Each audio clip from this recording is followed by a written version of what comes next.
Hey folks, and welcome to another Developer Essentials. So this time we're taking a look at some more advanced things we can do with variables. And in particular, there's a few key things we want to have a look at. So we want to have a look at how we can use something called attributes to customize, control how things will appear in the inspector. And we also want to take a look at some more sophisticated ways of how we can pass variables around.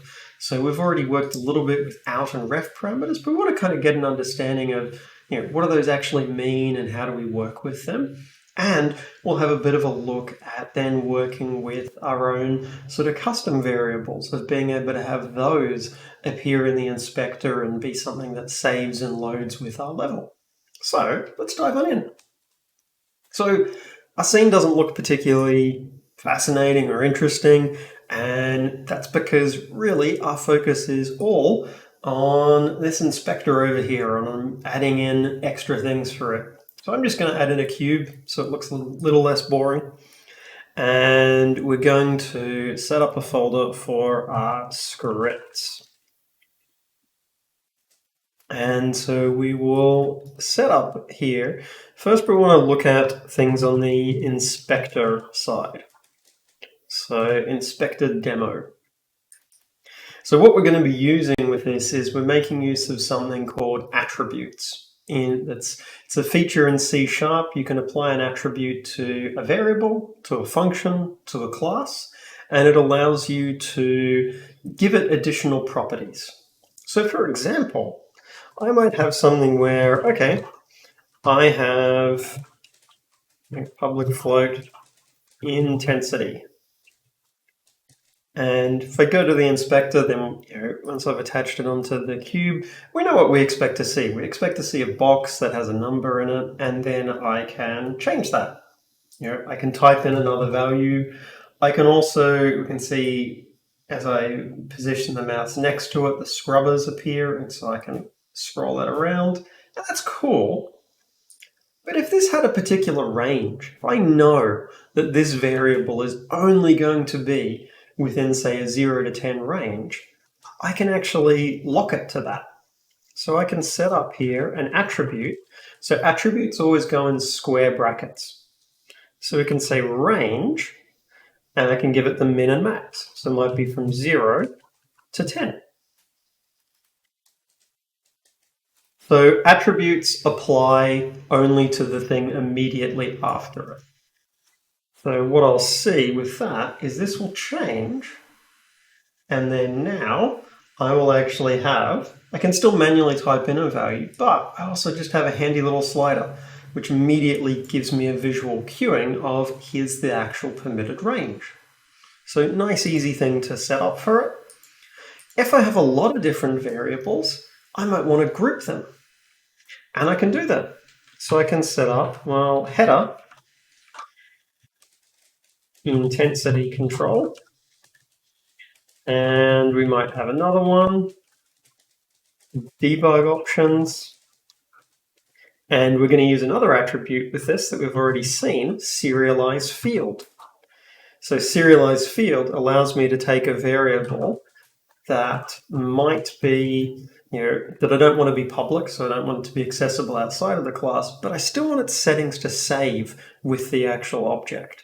So serialize field will take something that is private and force it to be saved. So we can enable the debug. So this, got a headers, grouping stuff, makes it a little bit easier to work with. And what we'll see is now we have these nice little groupings. Well, we can go more than that, because if we mouse over some of these ones from Unity, we'll often find that some of these will actually have a tooltip. So for example, when enabled, so our current ones don't actually have that. They don't have any tooltips. We can set those up. So what we can do is we can have tooltip, and then we can provide the text. Controls the intensity of something, 0 to 10 range. So we just can set up all these little attributes to make it a little bit easier for working with. And just makes it nice and clean, where then intensity, if I mouse over it, I get a bit more info.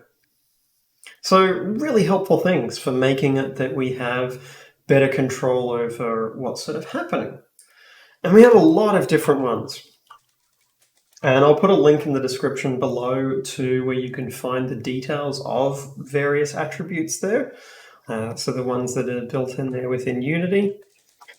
So let's have one for controlling the color. Well, we're used to seeing, serialize field, color, and then tint color. So maybe for tinting a sprite.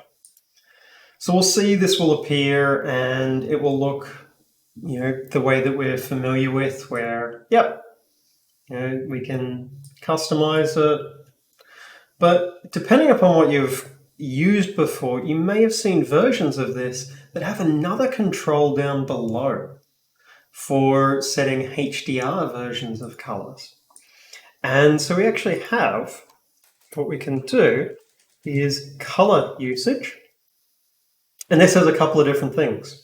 So we can make it that you can see the alpha control or not. We can also have the HDR control there.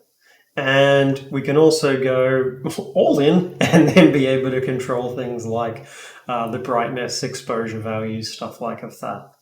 So I'm going to go for the version where what I'm going to do is make it that we can't set alpha, but we can set HDR. And what we'll find is the appearance of this will change slightly. So we can see it's already put the HDR label there. And we don't have a setting for alpha. So it just makes it really easy for working with this stuff. We can customize all of the stuff there in the inspector. So using tooltips, using headers for grouping things.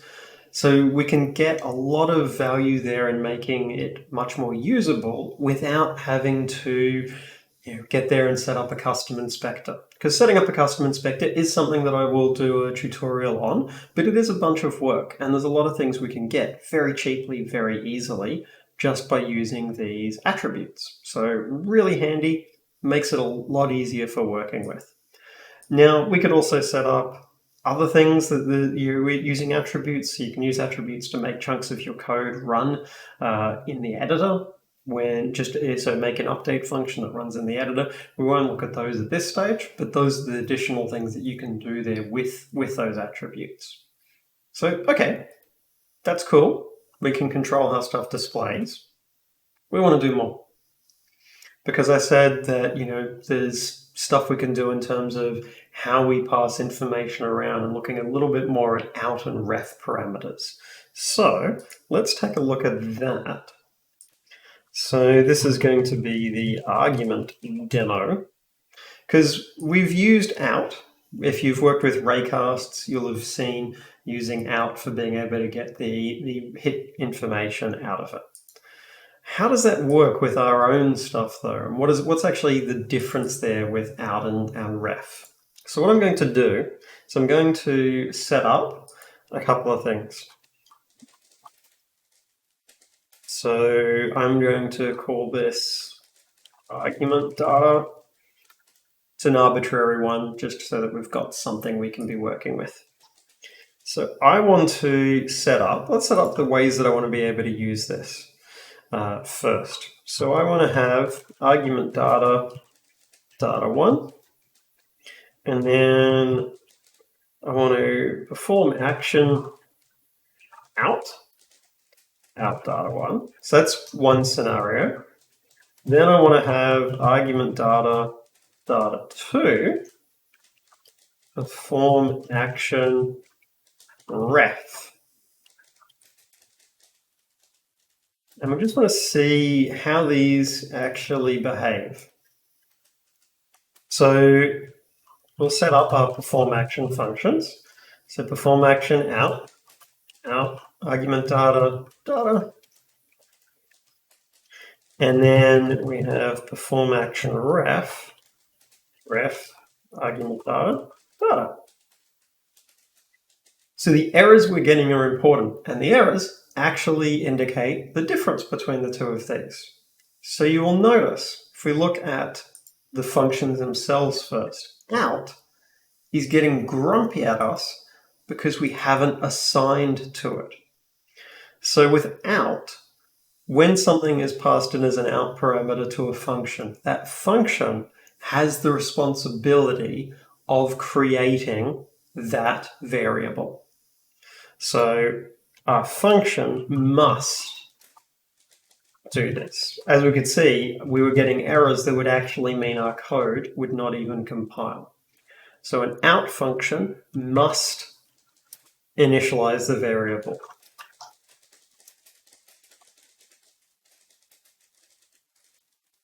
Ref is grumpy for kind of the opposite reason. So an out one, it expects to initialize it. A ref one expects you to pass it something that's already initialized. So ref requires you to pass in something that already exists. Out will do the allocation for you. Out will handle instantiating.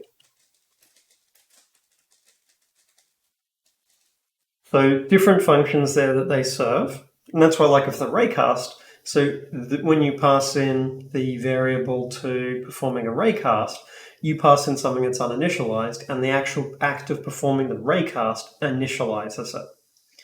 And it will only typically initialize it when it's actually got data. So that means you're saving on an allocation. That's where you'll see things like an out parameter used, where it's a case of, well, this thing might actually not end up needing to be having data in there. So really, really handy.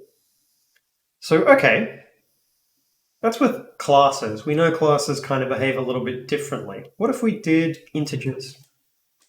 Something that we know it's passes in a much simpler manner. So number demo 1, again, uninitialized. Number demo 1, and we'll make this also an out parameter. So out int number demo. And again, it's grumpy because it's not just that it's not initialized. I have to actually assign the value to it. So I have to do something with it. I can't not. So, okay, that works for that case. What about for a ref one?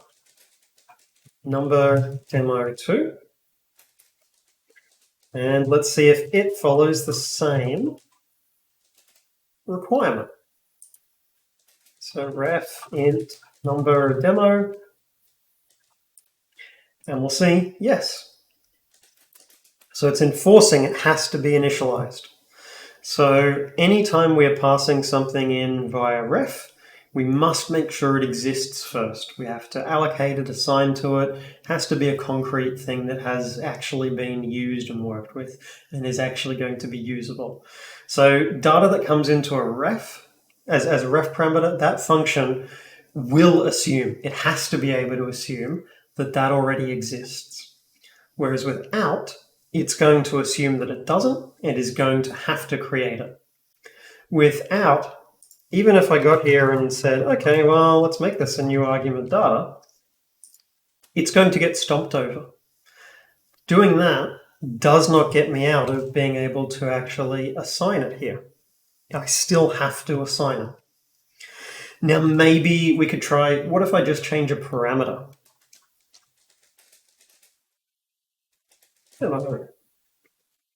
And is that enough? So data.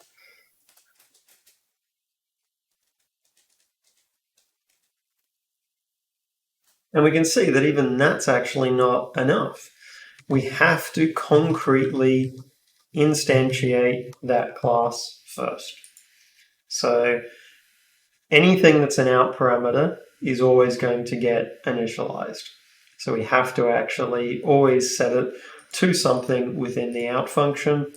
Now we can mix and match out and ref variables, but the main thing where they come in handy is Less so with a class, because a class I can modify it and it changes the values there for it. But it's for things like where we've got integers, floats, bools, stuff like of that. You'll often see those being passed as out or ref parameters if we want to be able to modify them within the function.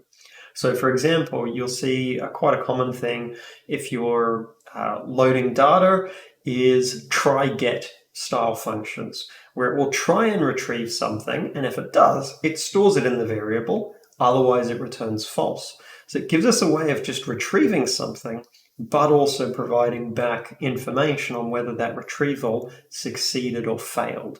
So that's where you'll see sort of out parameters being used. Because what I can do, for example, is if I do string, actually, so if I do int, and we can see we have try pass, and we can give it a string.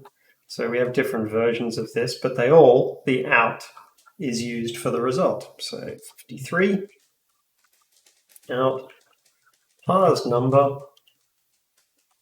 So what this lets me do is parse number, and then I can say here, now debug log parsed.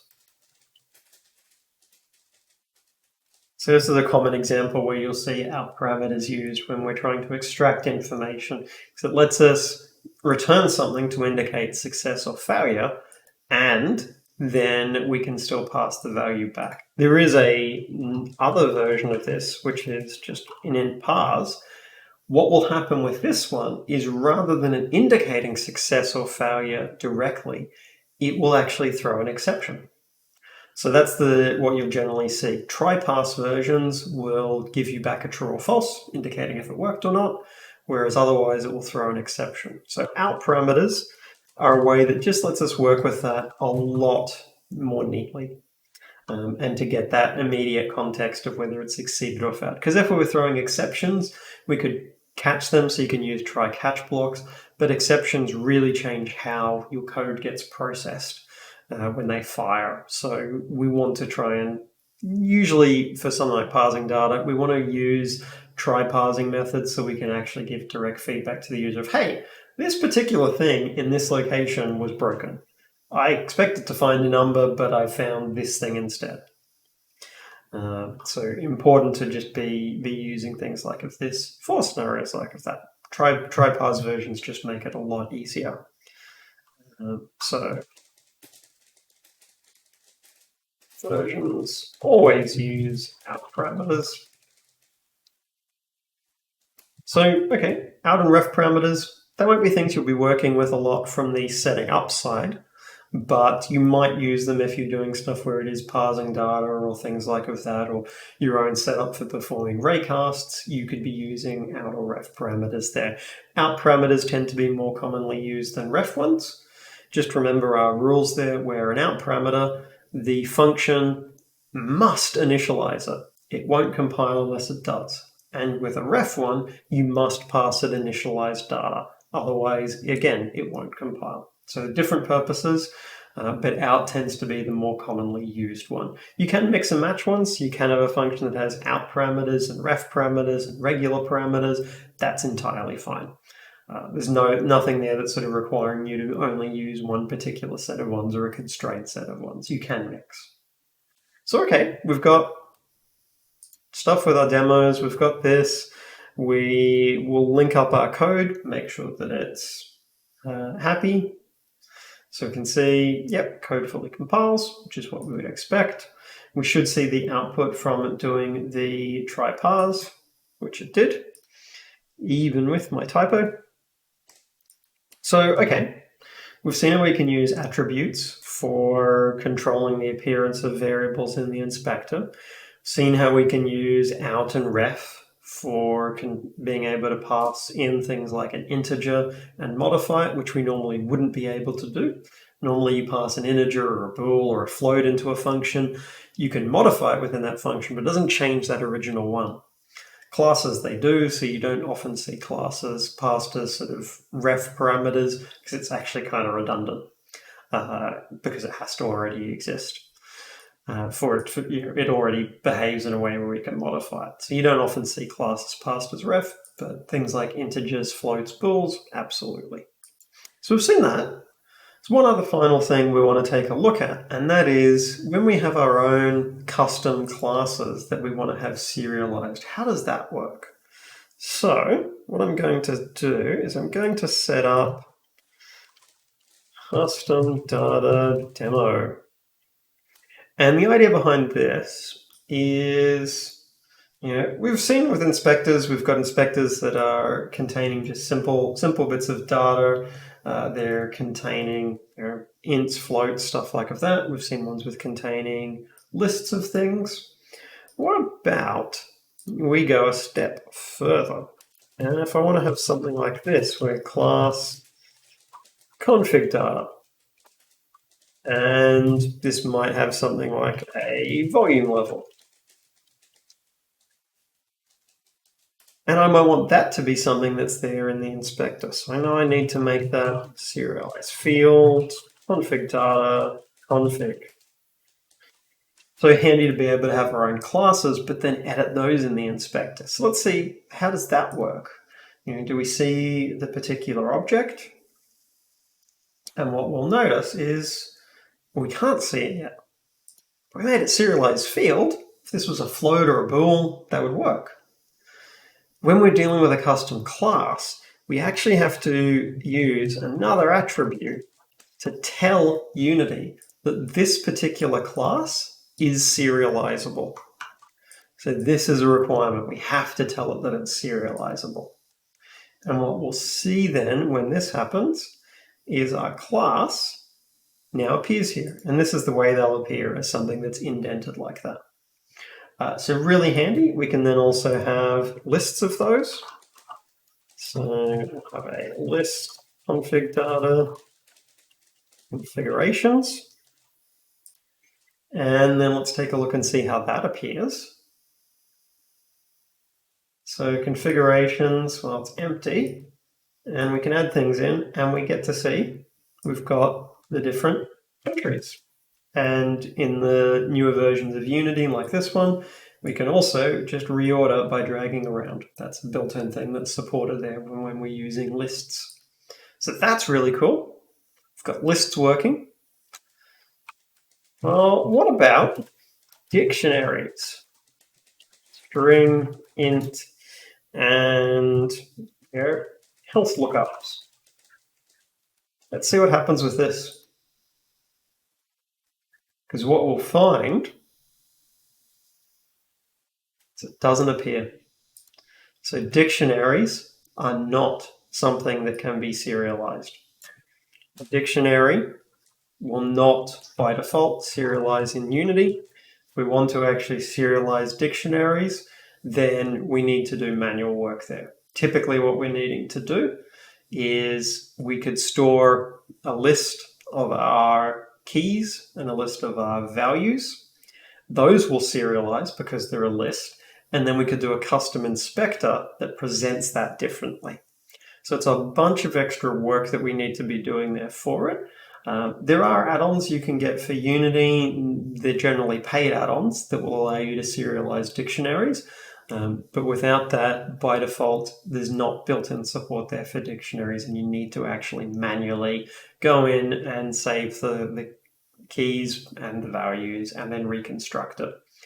And you can do a custom inspector for doing that, but it is overhead there for that. So that's something to be mindful of, that not all data types actually can be serialized by default in Unity. So dictionaries are one that won't serialize by default. But otherwise, our custom data will. The key things is we don't make it inherit from mono behavior. That's really important.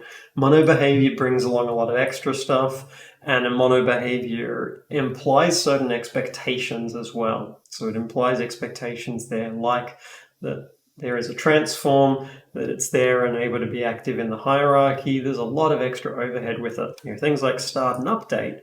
Those are extra things that come along as a result of being a mono behavior. So we don't want to make this based off of mono behavior. We just want to have it, typically in most cases they'll be standalone, they'll not inherit from anything, but that's why we then need to mark them as serializable. So those are the key things that I wanted to run through for further stuff we can do with variables. So we can use attributes for controlling the appearance in the inspector, and that's a really valuable thing to do. It can make working with the code significantly easier. It makes it a lot quicker when we know, okay, well, this can't be an invalid range, for example, for intensity. So it makes it that you're less prone to mistakes. We can also control things like we can group stuff. It means that our inspectors are a little bit easier to navigate. We can find stuff quicker, which again means we're spending more time focusing on making the project than finding things in the project. We can set up tooltips. We can also do extra things like we can control how certain things are displayed. So with colors, making them not have alpha option there, or having them be HDR, or setting constraints there, a lot of different options. We saw the different ways that we can pass data, so using out and ref. Out requires that the function we pass it to must initialize that data. Even if it's given something that's already initialized, it's going to stomp over it. Whereas ref, you have to give it something that's initialized. So they apply different rules in terms of what's happening there. So out and ref, we'll often use those mostly with things like integers and floats and bools and simple types like that. Generally won't use those as much with classes or structures. The exception there is out. So with out, you often might see that with stuff like a raycast, for example, where it's populating that info there. And then finally, we saw when we're saving custom classes that we need to make sure we mark the class itself as serializable. And in terms of what we can do there, we can save lists of those. So lists will serialize completely fine, but we can't serialize dictionaries. Dictionaries are not serialized by default in Unity, so we have to, if we want to serialize them, typically we'd be doing a custom inspector, and we'd serialize the list of the keys and the list of the values and then reconstruct it, or get an add-on that provides that capability for us. So dive in and experiment with this stuff. There are ways that you can improve and enhance your own project and make it easier to work with. So dive in, apply these to your own projects, see the kinds of cool things that you can be doing there. Thanks, folks. I hope you found the video helpful. If you are looking for the code for the project, I've put that in the description below. I've also put the link to the Unity guide where you can find the information on all of the different attributes that are available there. So take a look around that, see the kinds of things you can be setting up there and working with that. If you have found the video helpful, it would be a really huge help if you chuck in a like and subscribe. And if you're wanting to find other ways to support the channel, then I do have a Patreon that I've put a link to in the description below. And if you've got any questions on the projects, then just chuck in a comment and I'll be able to help out. Bye.